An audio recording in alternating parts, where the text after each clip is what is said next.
সবাই অপেক্ষা করছিল মেসির জাদুর জন্য, কিন্তু বিশ্বকাপের ফাইনালে পুরো আলোটাই নিজের দিকে টেনে নিলেন স্পেনের ফার্নান টরেজ। তার দুর্দান্ত এক গোল মুহূর্তে স্তব্ধ করে দিল আর্জেন্টাইন সমর্থকদের আর বদলে দিল পুরো ম্যাচের গল্প। কয়েক সেকেন্ডেই বদলে গেল বিশ্বকাপ ফাইনালের দৃশ্যপট। স্পেনের ফার্নান টরেজের দুর্দান্ত গোল থেকে স্তব্ধ পুরো স্টেডিয়াম। এদিন ম্যাচের শুরু থেকেই দু দল খেলছিল দুর্দান্ত আক্রমণাত্মক ফুটবল।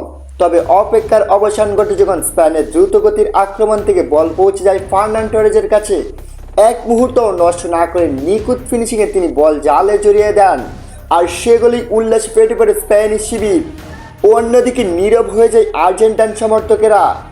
106 মিনিট পর্যন্ত আর্জেন্টিনাকে অবিশ্বাস্য সব সেভে ম্যাচে রেখেছিলেন মার্টিনেজ, কিন্তু শেষ পর্যন্ত স্পেনের একের পর এক আক্রমণের কাছে হার মানতে হয় মার্টিনেজকে। স্প্যানিশ ফরওয়ার্ড ফার্নান টরেজের বুলেট গতির শট মার্টিনেজের জাল বাদ করে, আর তাতেই উল্লাসে পেটে পড়ে পুরো স্টেডিয়াম। শেষ মুহূর্তে দুর্দান্ত করে শিরোপা গড়ে তুলে স্পেন।